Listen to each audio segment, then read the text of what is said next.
Uh, you good, man? Yep. You can hear me all right? Yep. All right, cool.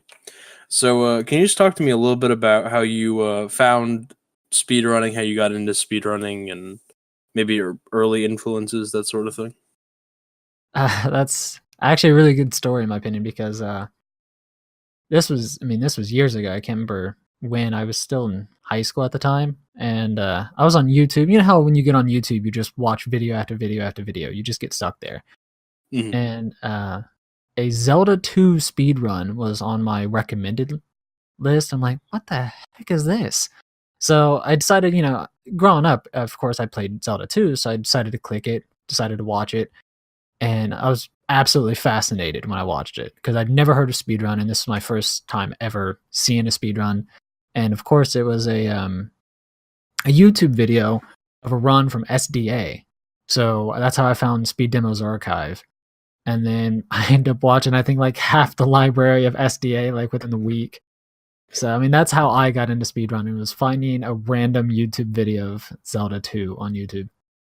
That's pretty great too. It's also so funny that it's Zelda 2, right? It's like the least Zelda game, right? Yeah, yeah, and it's just weird to think too. If I'd never found that video, would I have ever gotten into speedrunning? And it just, yeah, out of all games, Zelda 2.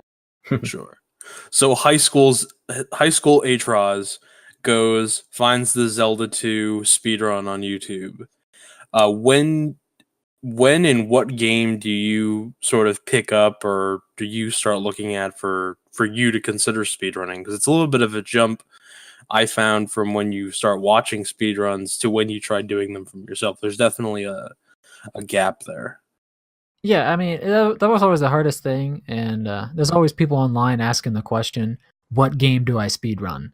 And of course, I had that same issue. When I wanted to get into speedrunning almost immediately after I found out about it. I was like, "This looks super fun. It looks like a great way to play a game that you've played before, but add a new like competitive aspect to it, and just be able to play this game that you enjoy just over and over and over again." And it took me forever to find a game, and I was constantly like, "Oh, what about this game?" And I was like, I don't know." I I think it took me about like 3 years or something like that to finally pick up a game, and the very first game I picked up was A Link to the Past for the Super Nintendo. Which, of course, I mean, I found out about speedrunning through Zelda 2, so why not have my first game be a Zelda? Right. And such a blue chip Zelda too. A lot of people love Link to the Past. Very very prominent Zelda game. So talk to me a little bit about A Link to the Past. Just briefly talk about it. I mean, how long did you play that? Was sort of your progression there, and then how do you go from playing A Link to the Past to eventually moving over to the Minish Cap? It was actually kind of interesting because with A Link to the Past, Speedruns Live was really, really big back when I started speedrunning, and everybody was doing Master Sword races on A Link to the Past, so that's all I knew for the longest time. I just enjoyed doing the races. So I would just constantly do Master Sword races, and then after a while, I was like, okay, how about we actually learn the whole game? So I learned all of 100% first, because to me, 100% on some games just is a lot more interesting than any percent. So I actually learned 100% on A Link to the Past. I ran that a few times, and there are some RNG issues with getting some of the hearts, and I always lost a ton of time trying to get those heart pieces. So I eventually just gave up on 100%, learned any percent, didn't stick with that very long. I was not good at it. I was still new to speedrunning, so I didn't really understand how much commitment needed to be put into speedrunning to actually get a decent time and get good at the game. I just kind of went into it expecting to be able to be good without putting much effort in. So I think that was the reason why I gave up on Link to the Past. And then I had played Minish Cap casually, I think a couple years before I actually picked it up. And it took me a while to get into Minish Cap as well. I just was looking for another game to play, and I was like, why not just keep it Zelda? Zelda games are great. They're easy to pick up. And at this time, there was no speedrun.com. There was no good leaderboard to go to. The best one was Zelda Speedrun. And so it was really, really easy to pick up Zelda games because you had all of these Zelda games with times and videos and all that. So I had just recently played Minish Cap. I really enjoyed it. So I'm like, how about we try doing Minish Cap?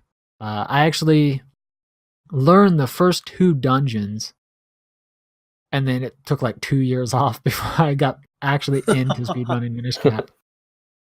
That's quite a break. No, I actually looked up before we started. I looked up your Speedrun Live profile. You did something like over almost 200 races. I think if I can just interject, there were SRL seasons at one point, and that might have messed up a few things because it says your first race is like 2013, but I know that happened to a few people where they had races before that. Actually, even though you're not technically allowed to, I actually have 2 accounts on Speedruns Live because yeah, I don't know what my account name is. Either Atroz or Zorta. I don't know what my main account is, but before that, it was one of the other ones. And I was actually doing a Minish Cap race of just the first element. And at that time, I had gotten really, really bad times. I think like my best time was like maybe a 21-minute Earth element or something like that, which you can ask quote, that's really, really bad. Yeah, it's a beginner time for sure. Yeah. So I ended up doing a race, and at this time I never recorded or streamed any of my videos because I'm it's not worth it to set all this stuff up because I'm not good anyway. I ended up getting a 19-minute or something like that, but it was still like a minute off the best time on SRL. So they called me on it, and I'm like, well, I don't have any proof. And they're like, well, you're supposed to stream. I was like, well, I didn't. I'm sorry. Just disqualify me. I don't really care too much about the points. They got mad, like super mad about me not streaming it. So they actually put like a special thing on my name where I have to stream everything I do. I'm like, yeah, I'm not doing this. I just made a new account. Damn, the rebel. That's a really great story. Do you remember who the world record holder was, or what the time was when you started really doing Minish Cap runs? Yeah, when I actually really got into it was MB Rules, and he had like a 207 something. I can't remember exactly what the seconds were. Right. It's a 207 something. Cool. Do you know when about that would be? Just started to. I'm opening up the thing as we speak. By the way, before we continue, how do you say your name? I was just gonna ask that too. Okay, well, to be fair, I don't even think I technically say my name correctly because it's actually when I made my name, it was way back in the Halo 2, Halo 3 days where everybody had like is sick, is amazing, stuff like that at the end of their name. So I just wanted to do the opposite of that. So I went to Google Translate and just typed in more negative words. So my name actually is atrocious, just in Spanish. Oh. Yeah. So if you really want to know how it's pronounced, you can just go to like Google Translate, type in atrocious, and then look at the Spanish version and hit the listen Atroz. button. Yeah, Atroz. but it's got some Spanish twang to it that I can't do. So most people call me Atroz or Atroz. Both of those are just fine. So Okay. All right, cool. Because there's a League of Legends character, I believe, whose name is Atroz. yeah, there's a Atrox. It's AATR. Atrox. It's an X. Okay, you're right. You're Yeah. right. It's Which been a I get while. called that too. So I mean, Okay. Yeah, so MB had a 208.41. 208, yeah. Wait, So- no. 208.15 That's in not 2012, right at the end of 2012. I was thinking it was either 207 or 208. Mhm. 207 sounded better for some reason. But yeah, 208. I mean, lower time. Hey man, I'm sure in revisionist history he would not mind you giving him a lower time than he actually had at the time. Well, to be fair though, I mean, when it comes to Minish Cap, I hold Toads and MB on such a high pedestal that I'm surprised that I was like 207, probably 206. No, MB had to have like a 201 at that point in time. So I mean, talk a little bit about MB and them a little bit.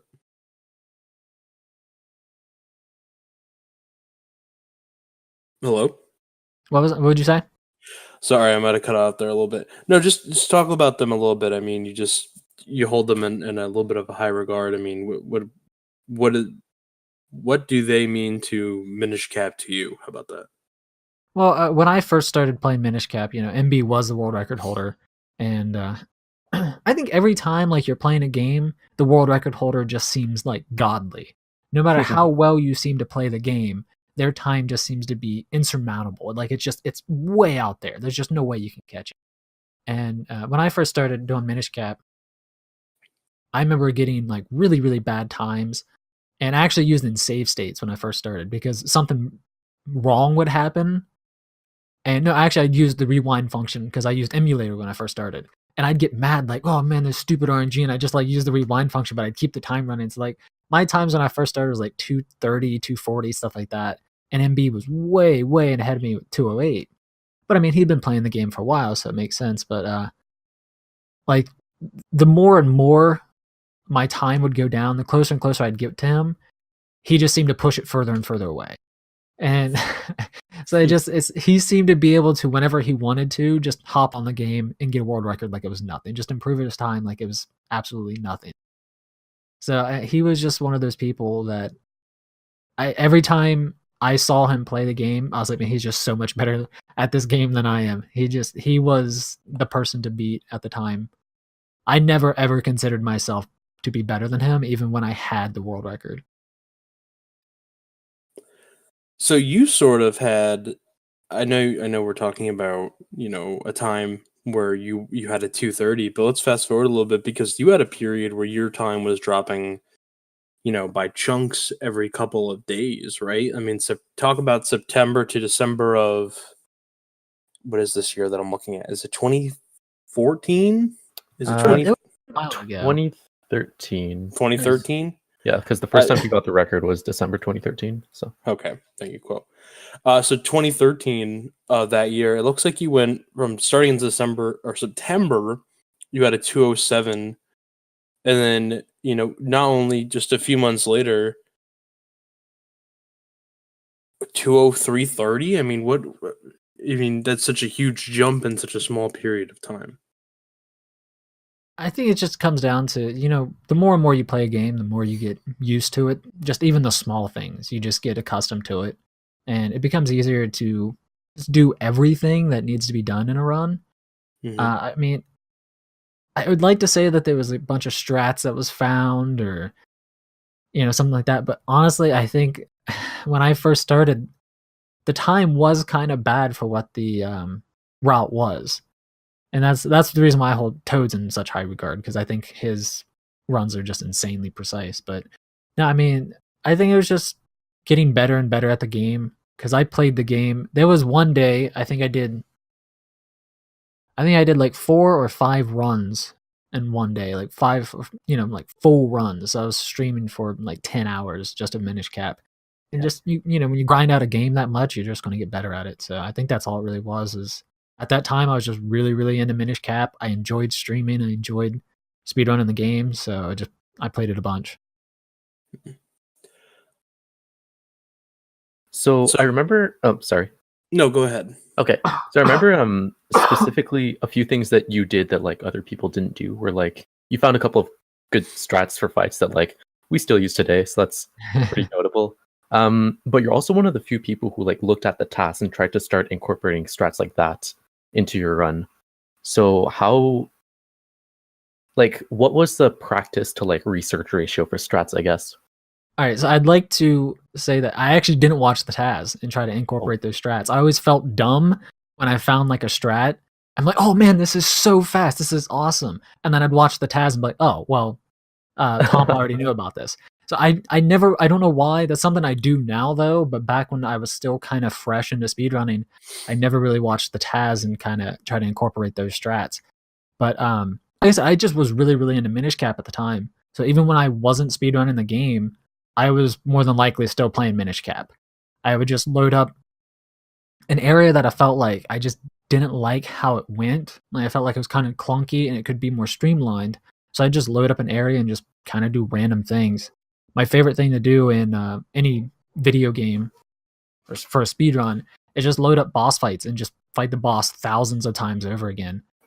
Same with, like item rooms and stuff like that. Just do those over and over and over again and try to see if there's any way you can take off milliseconds. That's how I found the Spiny Chew fight and the Wizard fight, is I just kept on grinding those out because I just enjoyed trying to find new strats for those and all the other bosses. Do you remember anything specifically about? I mean, we'll talk about your 20211. Do you remember anything specific about that one? I know it was a while ago. If you asked about I think it was at the 20330. I think that one I remember more than the 20211. Right. Well, 20211 was early January 2014. Yeah, honestly, it was like I said, the 203 was so much bigger to me, and I remember that one. The 202 is just I got world record again. It didn't really mean much. Okay. The 203 was huge though, because like I said, I was chasing MB forever, and I don't know if Quo remembers this or not, but I would get close to MB's time within like a minute, and then he'd get a new world record, and that happened I think like 3 or 4 different times. Yeah, where I have that noted down. The world record. And so when I actually got the 20330, I lost my mind. I absolutely lost my mind. I was so happy. I didn't really even care that it was world record. I was just happy to finally have beaten MB. I could say that I, at this point in time, am better than MB at Minish Cap. So I was just super, super happy about that one.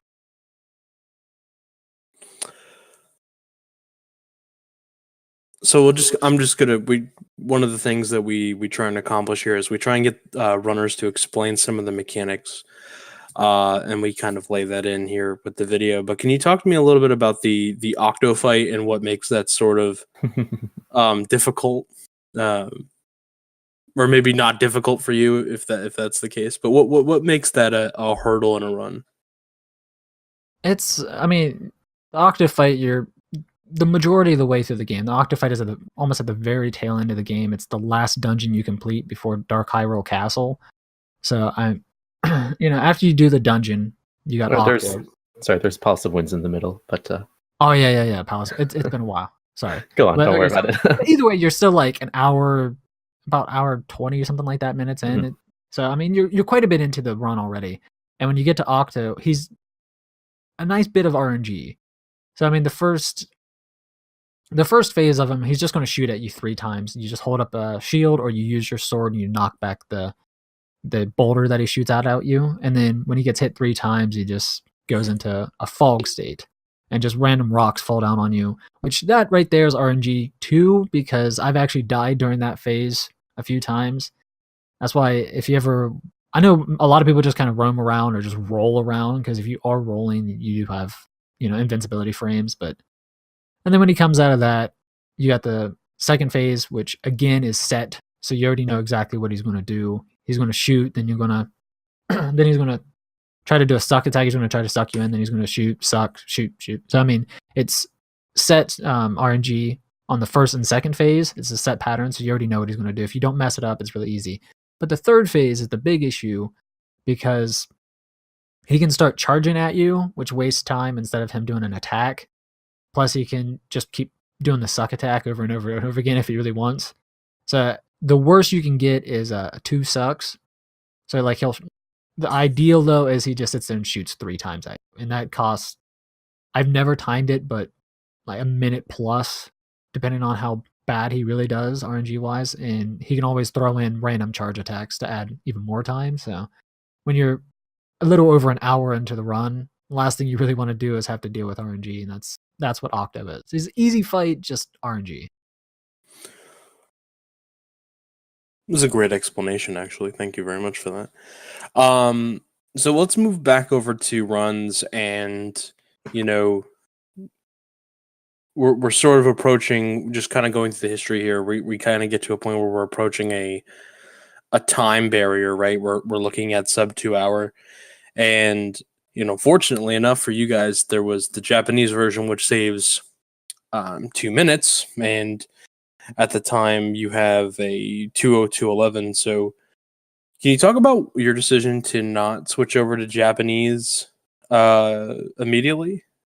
That was actually something that one of the runners in Minish Cap, me and him fought all the time about, because you know who the runner was, by the way? Yeah, Chrome X Rainbow. Me and him fought about it all the time, because I agree with him, and that's what made it even worse, is I agreed with his point of view, and I even told him I was in the wrong for not switching to the Japanese version. It's just I fought to get towards MB's time for so long, that I didn't want to beat him by using the faster version. So when I got the 20330, it was on English, the English version, because that's what MB was using.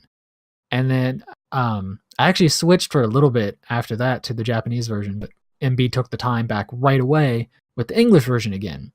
So that's why I got a 20211 on the English version, is because, again, I didn't want to beat his time using the faster version. And then after I got the 20211, I actually did runs on the Japanese version for quite a bit. But even though I got faster times, the runs never felt as good as the English version. Even though they were faster, they just felt like really bad runs. So I'd never submitted them. So me and Chrome fought about that all the time because I was never submitting faster runs to the leaderboard. It was me being stubborn. That's all it was. I just don't like the idea of beating somebody who I think is better than me just because I used a version of the game that's faster, even though the whole point of speedrunning is to use like the faster version and try to, shave off as many seconds as possible. It was just me being stubborn. That was it. Well, it makes sense because it's like the whole competition, right? Yeah, if you're on equal playing field, you don't want to just cheapen your win by taking the easy route. You want to actually do better and be better. Yeah, exactly. That's why I just refused to use the Japanese version until I beat his time. And right after I beat his time, I'd switch to the Japanese version because I know, I'm doing better than him on the English version. Now I can go to the faster version. It's just I didn't want to cheapen that competition. Cool. We definitely had a really great measuring stick in MB who just constantly was running the game and constantly improving his time. So I can see that definitely motivated you a lot. Oh yeah, absolutely. And it's weird to think because like now I speedrun a bunch of Game Boy games that like nobody plays. And after I get world record, I pretty much just quit. I'm just done with that game because there's just nobody there to challenge me, and there's nobody that I'm challenging. So having MB there was a great motivator for me. So you sort of take like this little break in time. It looks like you take a little bit of a break. Maybe you weren't speedrunning and submitting times. Maybe you put the game down altogether. It looks like a few month break. But then you come back in April of that year with a 20130. Is that correct? Quo, is that right? No, that was MB with the 20130. Okay, sorry. So if I'm going off of memory here. This line here is a little confusing. Sorry about that. Okay, no, it's all good. Yeah, so going off of memory, I know you definitely took a break after you did a few runs on the Japanese version. Yeah. And then somewhere during that time, there was the emulator ban. We're not there yet, Quo. No? No, because MB takes the world record from me, and then Chaos Knight takes the world record from him, and then MB takes it back from Chaos Knight. And Chaos Knight's world record was on emulator. Right. And I think MB's, both of the ones that he ended up getting were on emulator as well. Yeah, no, pretty much everyone, like you, MB, I guess there were only 3 people that were getting the records at that point. Yeah. No, everyone was on emulator. So yeah, Chaos Knight took the record from MB by like 9 seconds, but on the Japanese version. Yep. So thoughts on that real quick? Oh man. Well, like I said, I didn't want to use the Japanese version because I didn't want to cheapen the competition. I was actually there. I watched Chaos Knight's run when he got the world record. And it was cool seeing somebody else get the world record. It was cool seeing somebody else competing with me and MB. But at the same time, I just sat there like, but is he actually as good as us? I mean, he just used the faster version. So I was really, again, this was just how I am. Like I said, I don't blame Chaos Knight for using the Japanese version. It makes a lot more sense to use the faster version. But it bothered me because just how I am. So I was actually really happy. I was really happy to see MB come back and like take the world record. I think like the next day or something like that on the Japanese version. Yeah, it was 3 or 4 days later. Yeah, it was. I mean, it was great. Chaos Knight. He came out of nowhere because Tokyo Boy picked up the game and he played it for a little bit, and that's how Chaos Knight got into it. And Chaos Knight just surged up the leaderboard. So it was really cool to see him doing as well as he did. Yeah, and like not to discount Chaos Knight or anything, but there was like a huge power gap between you and MB and like the people in 3rd and 4th place. So Yeah. even just getting to that time was impressive, even on Japanese. So Oh, absolutely, absolutely so. I mean, I never once took the world record away from him. He did an excellent job getting the time he did. Mhm. It was weird for me because it would have been different if he beat him by like over 30 seconds or something, but it was such a minuscule amount of time on a version that we all knew was faster. It's like, yeah, Well, you kind of had that restraint for your own comparison's sake. Like you almost like you had honor among thieves when there is none. You know? Yeah. And so I can see that's like totally like lets a little bit of the air out of your balloon, you know? Like here you are, you're holding yourself to the standard and really are improving your time and really are comparing to the best runners. And then someone comes along and beats it with version differences. I can only imagine, you know? Yeah, well, like I said, I mean, I don't blame Chaos Knight for what Sure. he's doing. That's speedrunning. You should be using the faster version. Me and MB were just being dumb for not using it, but Mhm. it worked out really well because I'd like I'd like to be able to see the alternate timeline where that doesn't happen, and I'd like to see when we finally switch to the Japanese version because me and MB were stuck on the English version for so long. But because of Chaos Knight beating MB on the Japanese version, MB finally switched to the Japanese version, and then next thing you know, everybody is playing the Japanese version and nobody's touching the English version. So it actually helped out getting us to transition finally. So Quo said it earlier. We can talk a little bit about it now. At some point, the community decides to ban emulators. Talk a little bit about your position on it, and then how you felt at the time, and just a little bit about that whole situation. My standpoint with the emulator thing for the speedrunning community has always been the same thing, where I feel I understand why people do it. You want as even as a playing field as possible. I mean, like I said, I was playing on the English version just because I wanted as even as a playing field as possible. But banning emulators, I dislike because it kind of limits the amount of people that are capable of speedrunning the game to begin with, and it kind of limits that. I don't like it, but official emulators are allowed, so that's always been my big issue with it. If you are going to ban unofficial emulators, I think you should ban official emulators as well. If you're not going to ban official emulators, I think the unofficial ones should be unbanned as well. Just try to get an emulator that's close to accurate. If you feel like it's slightly off, you can always just have some little tiny rule saying, hey, we're pretty sure this is slightly faster, so you can't have official world record. I've never been a huge fan of emulation ban because it makes it so much easier for people to get into speedrunning in general, speedrunning games. I mean, you don't have to spend a whole lot of money to get into it. It makes it a lot easier. You know, I think so much back then too, because the time period that we're talking about here, it kind of gets lost. Just like a lot of new people who watch speedruns don't know that, you know, speedrun.com didn't exist forever.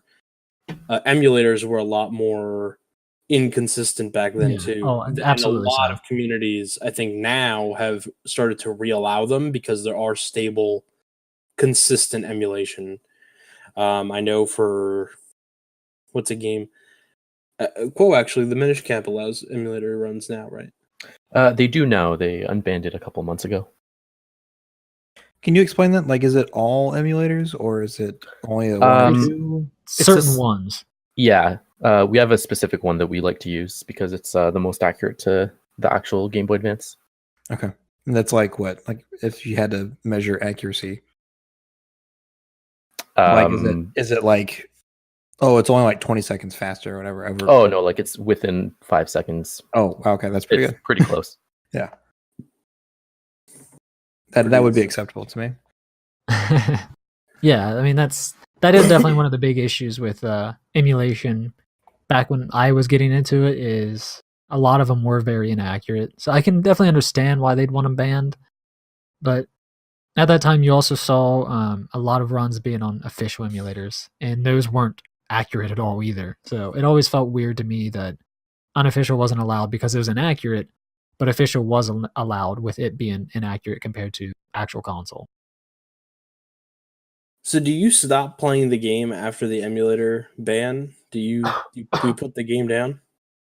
No, I'm not good with holding world records. I've noticed that about myself. If I have world record, I lose interest in a game. And then if somebody does come back and like take the world record, I usually just still don't have interest in the game. So at that point in time, I already told you guys before how much I was playing Minish Cap when I was trying to catch up to MB, and then after I got world record, trying to improve my time. I was just always playing Minish Cap. Even when I wasn't streaming, I was constantly working on the small things that I felt I was doing incorrectly, and I'd mess up. So I think I just got really burnt out of Minish Cap, and I actually just pretty much stopped playing. I actually have not played Minish Cap for years now. Wow. It's a good lifestyle. Yeah, you quit that narcotic. Would you say that you felt burned out playing Minish Cap for so long? I mean, you played Minish Cap for, you said, a long time before you even started really submitting runs. You were just playing casually, right? Yeah, I tried learning the run, and I got all the way up to the fire element, the end of the fire element, second dungeon, and I just kind of stalled out there for the longest time. But I'd still be like, oh man, I feel like playing Minish Cap, and I'd load it up and I'd do those 2 dungeons with the intention of learning the rest of the run, but I'd just stop. So that was just months and months of me just doing the same 2 dungeons over and over again. Then I finally learned the whole game, and then that's when I actually started doing my speedruns, and it was just years of playing Minish Cap. Even when, like I said, even when I wasn't actually streaming, I was playing it, and if I was ever going anywhere, I had a 3DS at the time, and that had Minish Cap on it as well. So I was playing Minish Cap on the road as well. So I was just, it was a bunch of Minish Cap, and yeah, I got burned out really, really quick. And so, can we? So you put the game down. When was the last time that you held the world record? When I had that 202.11, that was the last time I had the world record. Mm-hmm. What's interesting is, so how do you end up at GDQ? So that's actually why I came back to the game. This does not put me in a positive light, but I got a hold of, I can't remember who I got a hold of, but I messaged them saying, hey, I see that Chaos Knight has dropped out of doing Minish Cap, because he submitted Minish Cap, he got accepted, and then he dropped out. And I think the reason he dropped out is because he didn't actually have a console or anything. And yeah, he sort of, because when we had the emulator discussion, he wasn't in IRC at the time, so I think a big reason was he felt like really backstabbed by the emulator ban, and sort of quit the game then. Yeah, he dropped out just immediately, and I wasn't around then, so I had no idea what happened. But he just kind of up and disappeared one day, and I think it was Mito Requiem who took over the Minish Cap run at GDQ. I think that's who it was. And I actually messaged them saying, hey, he's got a 230. He hasn't been speedrunning the game very long or that much. I used to hold the world record. I've speedrun the game for years. Is it cool if I take his spot? So like I said, it doesn't put me in the best of light, but Minish Cap had a very bad speedrun before at a GDQ. What was that, like 2012 SGDQ? SGDQ 2011. 2011. Yeah. So I really didn't want Minish Cap to have another bad run, but so I kind of weaseled my way in there and went to AGDQ 2015, and then did a bad run. It wasn't terrible. It was definitely better than a lot of runners at the time. Yeah, I was super, super rusty because I hadn't played the game for, I think, about like a year or something at that point in time. Plus, I was on console, which I never really did a whole lot of runs on console. I pretty much quit. I got all the stuff needed, and did just a few runs on console, and then quit playing. And then came back a year later to de-rust the game for AGDQ, and at that time there was new routes and new strats, so I had to learn new things while trying to de-rust a game that I hadn't played for a year, while on an entirely different controller and system. So, and then that's sort of when you really quit the game, right? Because you kind of put the game down indefinitely before, and then after GDQ, you were really done with Minish Cap, right?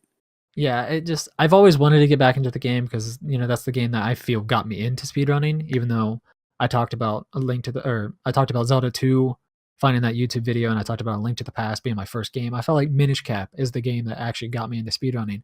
So it does hold a special place in my heart, and I always kind of want to go back to it. Even to this day, I still feel burnt out. I've tried loading up the game just to play it, and I'm like, no, just no. What's the time now, Quad? What's the world record time? 1:44:19. Wow. It's definitely a jump from when you last held it. I know you said you're burned out and you've tried or thought about it. What other games have you been speedrunning? I know you kind of mentioned it a little bit earlier.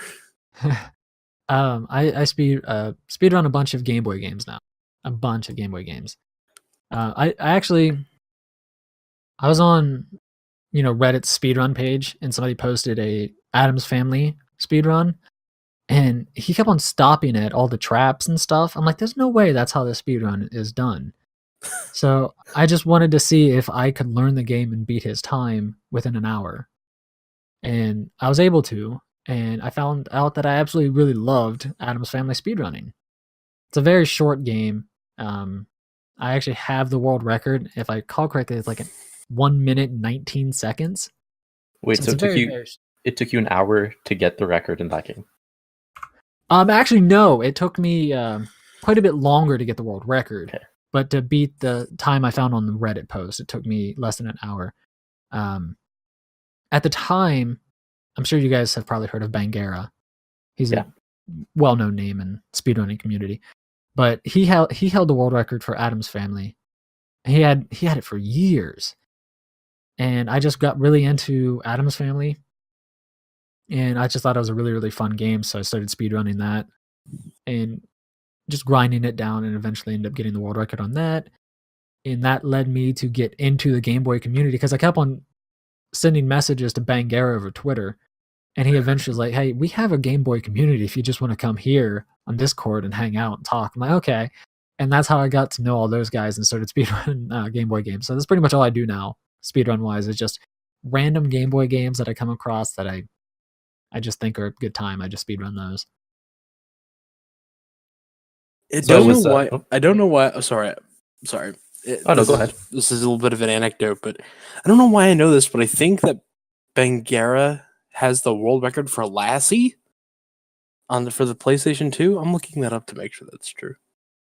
All right, sorry, go ahead. I wouldn't be surprised. Bangera plays. I just looked it up. Yes, he does. He has first place Lassie for PS2. He has a bunch. He might be the only run too. Yeah. There's actually a copy. There's actually an SDA video Bangera submitted. He's doing like a puzzle game, and he solves it in, I think it's like 0.1 second or something like that, and it's on SDA. Is it Clue? No, it's some random puzzle game.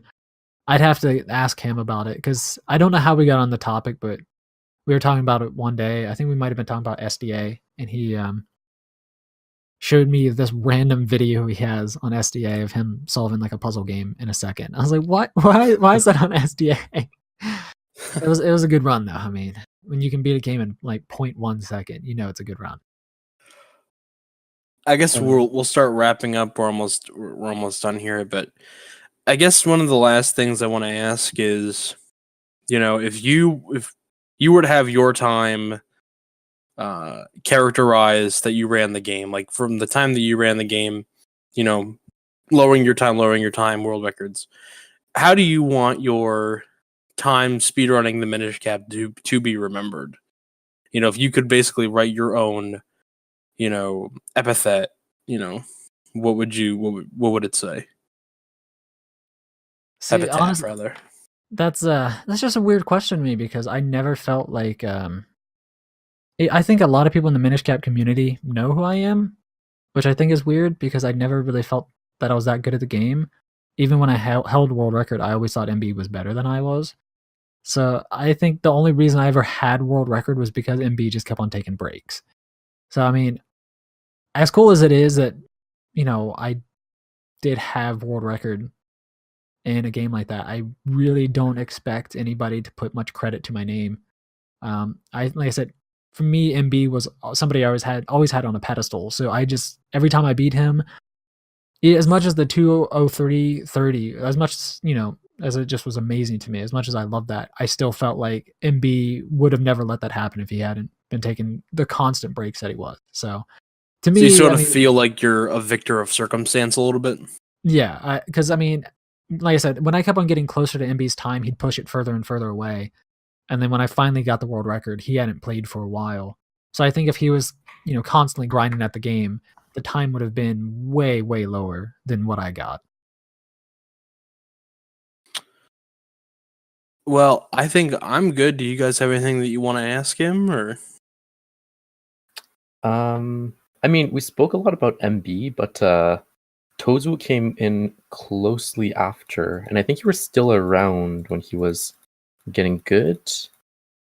I think Said, go ahead. Yeah, you said that you held like MB and Toads on a pedestal. So like, why would you say that Toads was like as good as MB? Not like not bashing on Toads, obviously, but like. Well, for me, I mean, of course, I was competing up against MB, so that's obvious why I hold him on a high pedestal. To me, Yeah. he was, always will be one of the best at Minish Cap. But yeah, I got out of the game right around the time that Toads was kind of getting into it and getting really good, and I still keep tabs on the Minish Cap community and Minish Cap speedruns, and he's just amazing at the game. I've talked about it before to other people.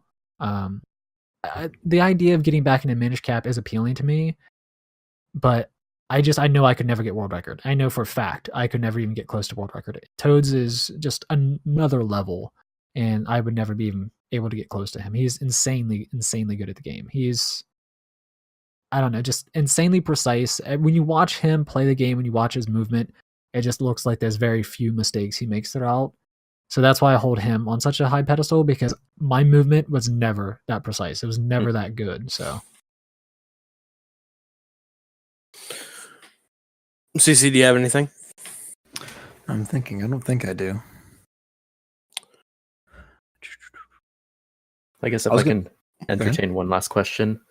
If you were to potentially come back, how do you think you would stack up to the people who are running now? Like, do you think you could break top 10 or top 5, or is it like? Well, I know there was a tournament 2 years ago, something like that, 3 years 2016. ago.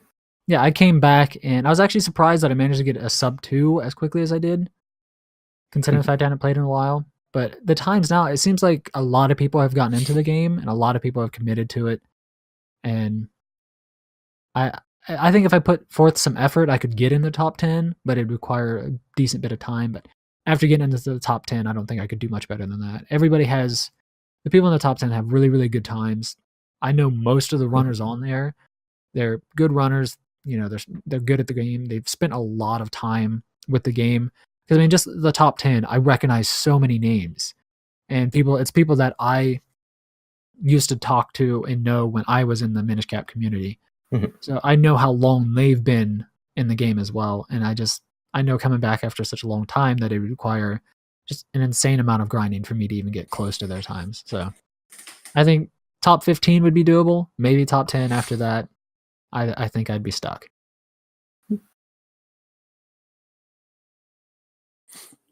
All right. Okay. Well, thank you for your time, man. I mean, this was a lot of fun, and